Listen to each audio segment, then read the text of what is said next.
અને હવે વાત કરવી છે દિલ્હીને ધણધણાવનાર એ પાપીઓને શોધવા માટે ચાલી રહેલા મેગા ઓપરેશનની. તપાસનો ધમધમાટ ચાલી રહ્યો છે અને અહેવાલમાં દાવો કરવામાં આવ્યો છે કે તપાસ એજન્સીઓએ મહત્વપૂર્ણ માહિતી મેળવી છે. આતંકી ડોક્ટર ઉમર દિલ્હીમાં પ્રવેશતો વિડીયો સામે આવ્યો છે. ડીએનએ સેમ્પલ એના મેચ થઈ ચૂક્યા છે. ઉમર મોહમ્મદનું મોત થયું એની પુષ્ટિ થઈ છે. ગાડીમાંથી જે કપાયેલો પગ મળ્યો હતો, જે એના શરીરના ચીથડા મળ્યા હતા, એની માતાની સાથે ડીએનએ મેચ કરવામાં આવ્યો ને ડીએનએ મેચ થયો છે. એજન્સીઓને ઉત્તર પ્રદેશના 18 સંદિગ્ધો નજરમાં આવ્યા છે ને એમની ઉપર અત્યારે આંખો ઘડાયેલી છે. બ્લાસ્ટ કેસમાં મૃત્યુઆંક 13 સુધી પહોંચ્યો છે અને અત્યાર સુધીમાં 7 ડોક્ટરોના નામ ખુલ્યા છે. આતંકી ઉમર મુઝમ્મિલે 20 લાખનું ફંડિંગ કર્યું હોવાનું પણ સામે આવ્યું છે. સાથે જ ડોક્ટર મુઝમ્મિલ અને ઉમરની ડાયરીઓ પણ મળી આવી છે અને બ્લાસ્ટ માટે વધુ ગાડીઓ તૈયાર કરી હોવાનો ચોંકાવનારો ખુલાસો થયો છે. આખા દેશમાં આતંકવાદી હુમલાના પ્લાનનો ખુલાસો થયો છે.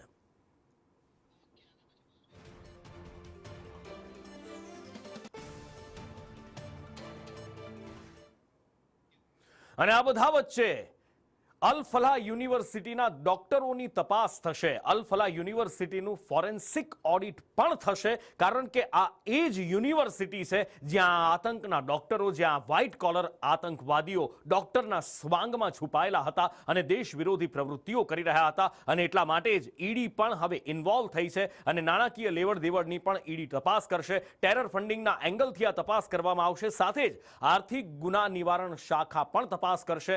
ગૃહમંત્રી અમિત શાહની બેઠક પછી આ નિર્ણય લેવાયો છે. વધુ માહિતી સાથે અજય યાદવ મારી સાથે લાઈવ જોડાયા છે. ફરીદાબાદની જે અજય આ યુનિવર્સિટી હતી, આતંકવાદીઓની આ ફેક્ટરી હોય એવું લાગી રહ્યું હતું. વ્હાઇટ કોલર આતંકવાદીઓ અહીંયા દેશને બરબાદ કરવાના દેશ વિરોધી મનસૂબા પાડી રહ્યા હતા, પણ હવે એના પર પણ ગાળીઓ કસી લેવાયો છે.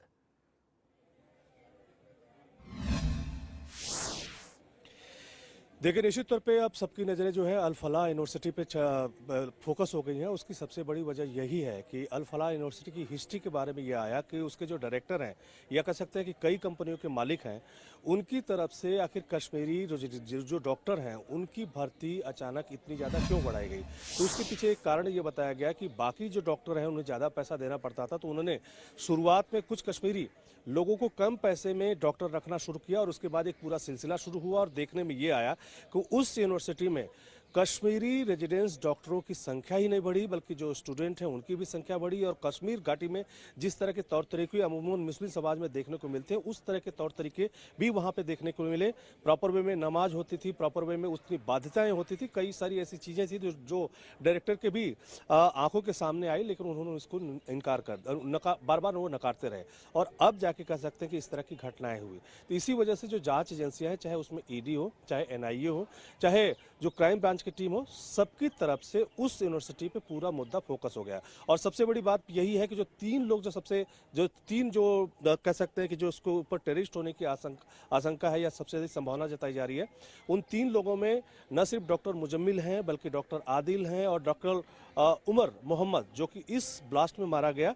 ये तीनों लोग उस यूनिवर्सिटी में रेजिडेंस डॉक्टर के तौर पे पढ़ा चुके हैं. तो कुल मिला के अब जो है जांच एजेंसियों की पूरा फोकस इस बात का है कि ये पूरा टेरर लिंक जो है वो कितना बड़ा है और साथ ही साथ इसकी फंडिंग कहाँ से होती है, आगे उनकी प्लानिंग क्या थी, तमाम सारे एंगल से जांच पड़ताल करनी है. लेकिन महत्वपूर्ण बात यह है कि आज डॉक्टर उमर की इस बात की पुष्टि हो गई कि जो लाल किले के सामने ब्लास्ट हुआ था, DNA टेस्ट में उसके फैमिली मेम्बर्स से सैंपल मिल गया है. और साथ ही साथ वो दिल्ली में एंट्री जब सुबह 8:02 पे 10 तारीख को करता है, तो कहाँ कहाँ मूव करता है उसकी सारी CCTV फुटेज आ गई है. यहाँ तक कि तीसरी गाड़ी जिसको कहा जा रहा है ब्रेजा है, दूसरी गाड़ी इको स्पोर्ट थी, पहली गाड़ी I-20 थी. तो ब्रेजा खुद अल फलाह यूनिवर्सिटी में पाई गई है. बम स्क्वाड की टीम वहाँ पे पहुँच करके पूरे मामले की इंक्वायरी कर रही है. लेकिन सबसे महत्वपूर्ण बात है कि पूरी अल फलाह यूनिवर्सिटी की फोरेंसिक जांच होगी ताकि ये पता लगा जा सके कि जिनके ऊपर टेररिस्ट होने का शक है, आखिर वो लोग यहाँ पे किस तरह से रहते थे, उनका किस तरह से लिंक है. तो एक तरह से सारी चीज़ों को अलाइनमेंट करने के लिए भी सारी जांच प्रक्रिया को आगे बढ़ाया जा रहा है. जी अजय, माहिती बदल आभार. અને બીજી બાજુ ગુજરાતમાંથી જે આતંકવાદીઓ ઝડપાયા હતા એમની પણ તપાસ થઈ રહી છે. એ પણ એંગલથી તપાસ થઈ રહી છે કે દિલ્હીમાં જે બ્લાસ્ટ થયો એમાં આ 3 આતંકવાદીઓનો કોઈ હાથ હતો કે નહીં ને એટીએસ અત્યારે ઊંડાણપૂર્વકની તપાસ કરી રહી છે. એમાં મોટા ચોંકાવનારા ખુલાસા એ થયા છે કે જે આતંકવાદી આઝાદ સૈફી ઝડપાયો હતો એ 2023થી કટ્ટરપંથ ઉપર ચાલી નીકળ્યો હતો. અબુ સુફિયાન ઉર્ફે અબુ તાલાના એ સંપર્કમાં આવ્યો. મદ્રેસામાં ભણતો આઝાદ આતંકવાદીઓના સંપર્કમાં આવ્યો હતો અને સોશિયલ મીડિયાથી સૈફી અબુના સંપર્કમાં આવ્યો હતો. વધુ માહિતી સાથે સહયોગી સંવાદદાતા જિગ્નેશ પટેલ લાઈવ જોડાયા છે. જિગ્નેશ, આતંકવાદીઓનું એક મોટું નેટવર્ક પર્દાફાશ થયો છે. દિલ્હીમાંથી તો ચોંકાવનારી વિગતો સામે આવી જ રહી છે, પણ ગુજરાત એટીએસે પણ જે આતંકવાદીઓને ઝડપ્યા હતા એમની પણ એક પછી એક બહુ જ મોટા એમના વિશે પણ ખુલાસા થઈ રહ્યા છે.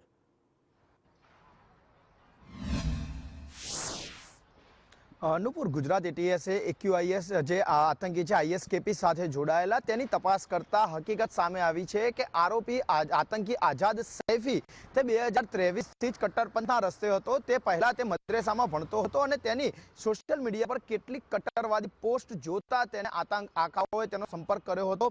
આતંકીના આકાઓ જે કહી શકાય કે તેના સંપર્કમાં આવ્યા બાદ તે રેડિકલ થયો હતો. તે કટ્ટરપંથના રસ્તા ઉપર ચાલ્યો હતો અને તેને કટ્ટરપંથી રસ્તા ઉપર લઈ જવા માટે અબુ સુફિયાન ઉર્ફે અબુ તાલાનો મહત્વનો રોલ હતો.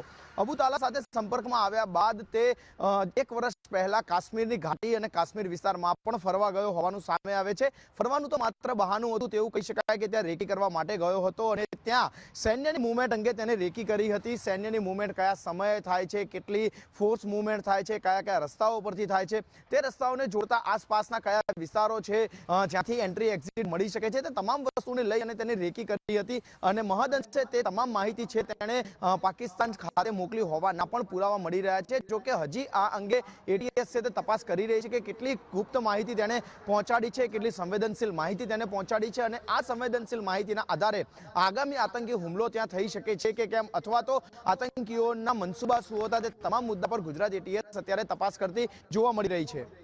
બિલકુલ જિગ્નેશ, જોડાયેલા રહેશો મારી સાથે. આ બધા વચ્ચે એક બીજા સમાચાર મોડાસાથી મળી રહ્યા છે. દિલ્હીમાં જે બ્લાસ્ટ થયો એ પછી મોડાસામાં પણ તપાસ કરવામાં આવી છે, કારણ કે અહીંયા 3 મહિના પહેલા અલકાયદાનો એક આતંકી ઝડપી પડાયો હતો અને 2 દિવસથી એ અલગ અલગ વિસ્તારમાં તપાસ કરી રહ્યો હતો. સ્લીપર સેલને લઈને પણ તપાસ અહીંયા કરવામાં આવી છે. જિગ્નેશ મારી સાથે જોડાયેલા છે. જિગ્નેશ પાસેથી વિસ્તારથી જાણીએ.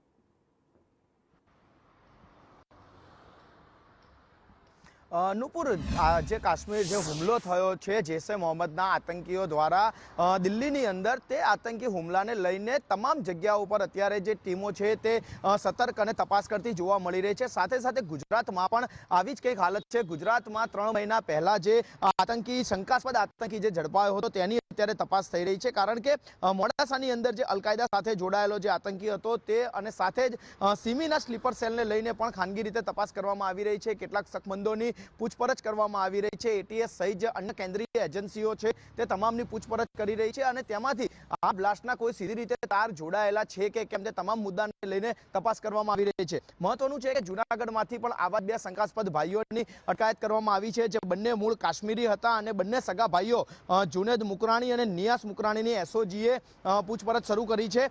મદ્રેસામાં દાન મેળવતા હોવાની માહિતી સામે આવતા 2 દિવસ પહેલા તેઓ એસઓજીની રડારમાં આવ્યા હતા અને તેમની અટકાયત કરી અને તેમની પૂછપરછ કરવામાં આવી રહી છે. કેટલા સમયથી તેઓ કાશ્મીરથી જૂનાગઢ આવ્યા હતા, જૂનાગઢ આવ્યા બાદ તેમને કોનો સંપર્ક કર્યો હતો, મદ્રેસામાં કેટલા લોકો તેમને મળવા આવતા હતા, આ જે ફંડિંગ એકઠું કરતા હતા તેનો આશય શું હતો, કયા કારણોસર આ રૂપિયા એકઠા કરવામાં આવતા હતા, તે તમામ મામલાને લઈને અત્યારે એસઓજી તપાસ કરી રહી છે. અને સાથે જ ન માત્ર સ્થાનિક એજન્સી સ્થાનિક એસઓજી પરંતુ અન્ય એટલે કે સુરક્ષા એજન્સીઓમાં આઈબી હોય કે અન્ય સેન્ટ્રલ એજન્સીઓ હોય, તે તમામની રડાર આવા શંકાસ્પદ લોકો પર છે અને જ્યાં જ્યાં તેઓ આવી રીતે વસવાટ કરતા હતા તે તમામ જગ્યાએ તેમની પૂછપરછ અને તપાસ કરવામાં આવી રહી છે, જેથી કરીને દિલ્હીમાં થયેલા હુમલાનું પુનરાવર્તન દેશમાં કોઈ પણ ખૂણે ના થઈ શકે તે માટે અત્યારે તમામ એજન્સીઓ છે તે સતર્ક અને તપાસ કરતી જોવા મળી રહી છે.